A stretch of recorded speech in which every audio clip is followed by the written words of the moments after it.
yes, all right. Okay, so again, wholeheartedly welcome to all of you. My name is Krystyna Fagerhus. I'm delighted to see so many local and international return guests to this second ILO Openness conference. We had the ILO Open Source last year.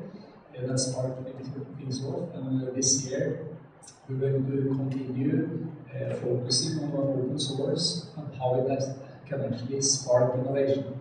So to get this going, we have a short introduction presentation that will hopefully be coming up. Yes. Okay, so we're actually going to tell you why we believe open source and open MARSEC can drive innovation.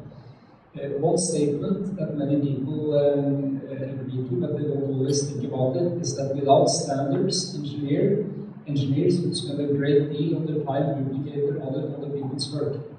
And that's a core finding that we actually try to think a lot about for the maritime industry. So what we're doing in MARSEC-XL is that we're trying to shape the digital future of the maritime industry, and our work is to contribute to establishing open standards in the field. The mission is to bring systems and software engineering competencies to the maritime industry, which is really a missing component. And our main thing is to drive MARSA, the open reference architecture, and we want to help MARSA community to get a widespread adoption in the maritime industry. So, question for you all. What did we celebrate last Sunday, October 14? Well, we celebrated every year on October 14, but the idea is we have to knock it out. The world standard day.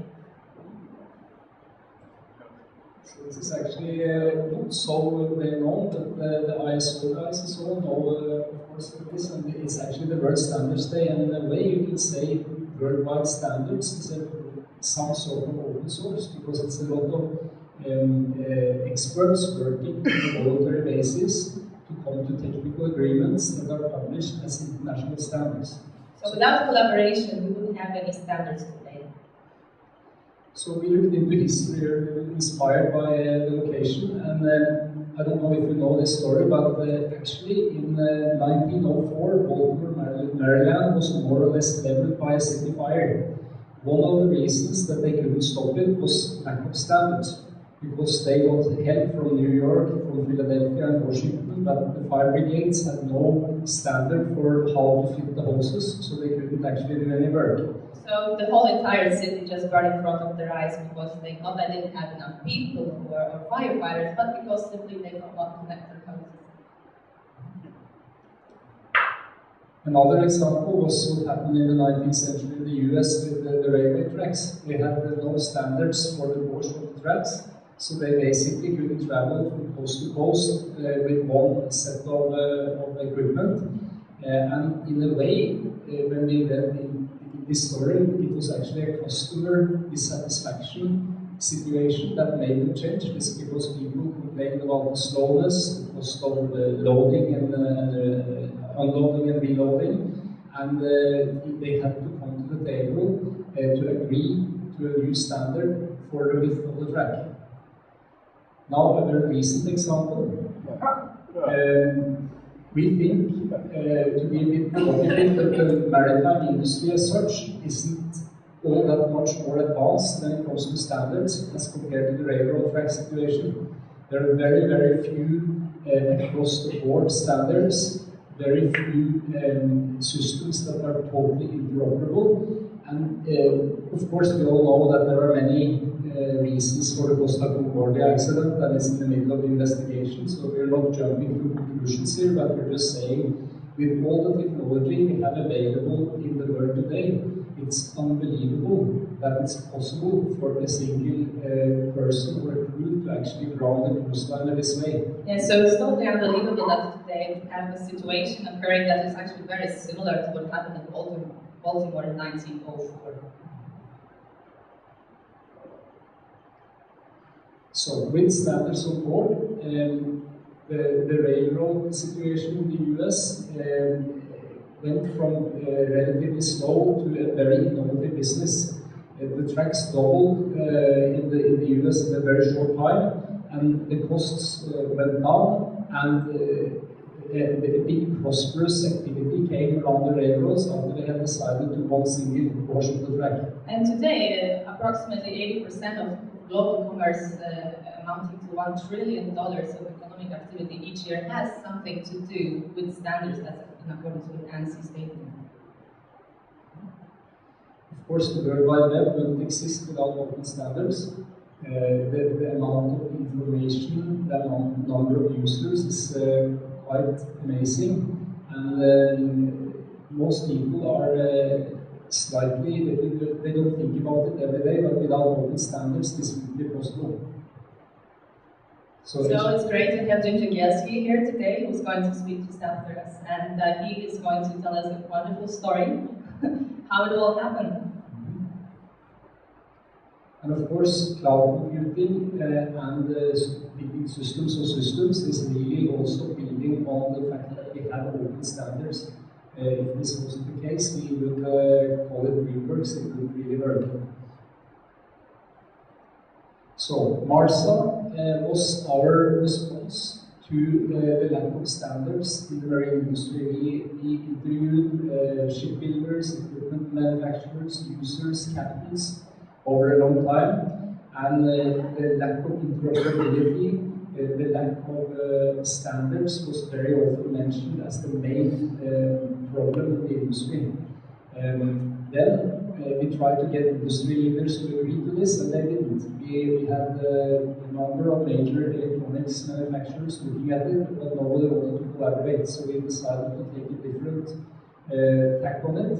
And we basically developed MARSA with public funding, and MARSA is by no means finished reference architecture, it's the first version. And then in the 14th of February 2011, Valentine's Day, we donated MARSA to the MARSA community. And the thing, I wouldn't say got out of hand, but we were really surprised to see a year later over 150 contributors and a growing ecosystem around MARSA. And essentially, we're heading in the direction where we can provide a free, under license, open reference architecture for the whole industry, where industries can use it to dramatically lower their development cost, the owners will lower their total cost of ownership.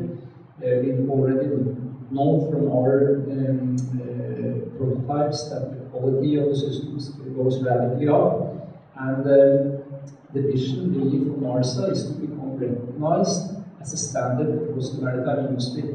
And as we will hear today, we have in the last year made some steps in the right direction. So a lot of work to be done ahead, but we invite you all and the whole industry to help us make this happen. The target market for MARSA is about 40 million registered vessels, most of them pleasure craft and small craft, but also all commercial crafts. So basically what we're saying is that when you build a ship, you don't need only two architectures, you need three architectures these days. You need the naval architecture, the shape of the hull, the way the boat is designed.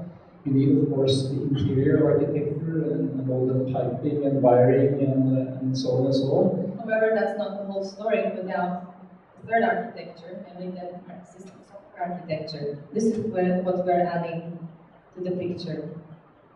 And the situation is such that very often in modern shipbuilding today, the system architecture is really rather accidental, and it sort of sits there in the interior architecture as a wiring and installation specification, whilst we are talking about logic architecture, we're talking about how things are to interoperate and how things are to be built, and that's to a large extent still ignored both in commercial ships and on pleasure crafts.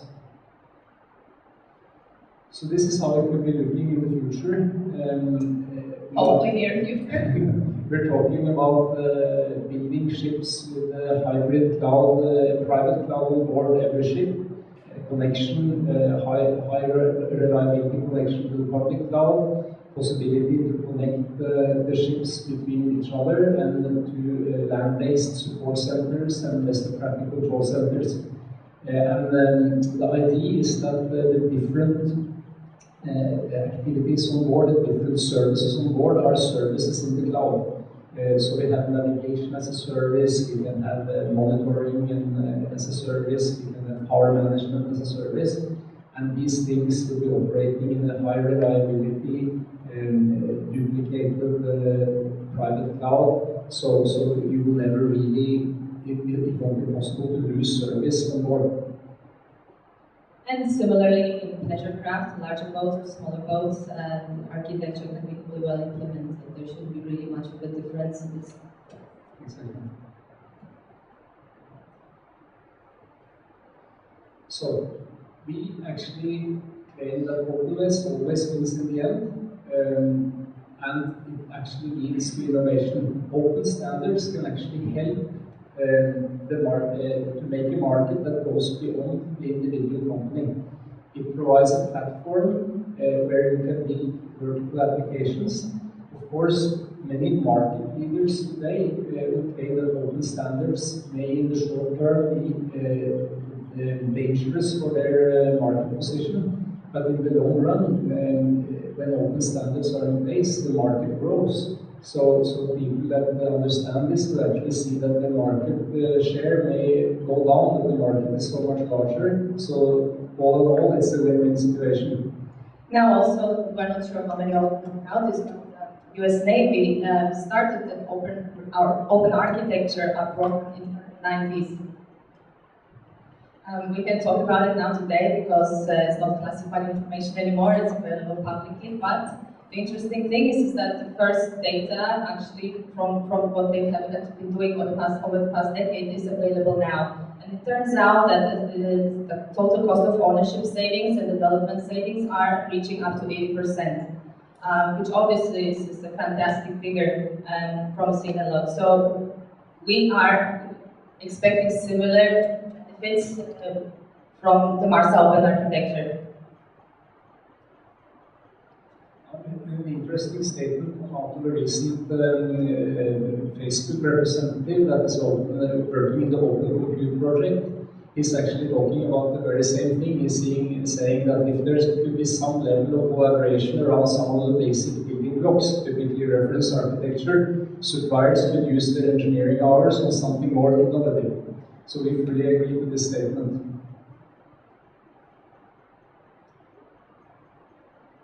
So basically, we base our work on open innovation. We're of course targeting in MARSEC, the maritime sector, but we have actually seen already examples of some of the work we've done in power management, branching into eco houses and similar, so we're not excluding that some of the work we do can actually have an impact on other market segments as well.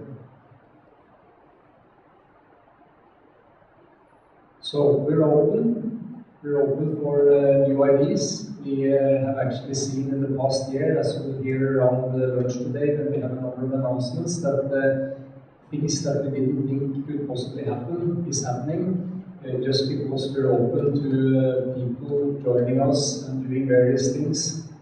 So we, anyone with ideas, anyone with a wish to do something in MARSEC-XL is wholeheartedly welcome. So please do follow us on Twitter at MARSEC_XL for any updates. Please go to our website, please join the community and contribute to MARSEC.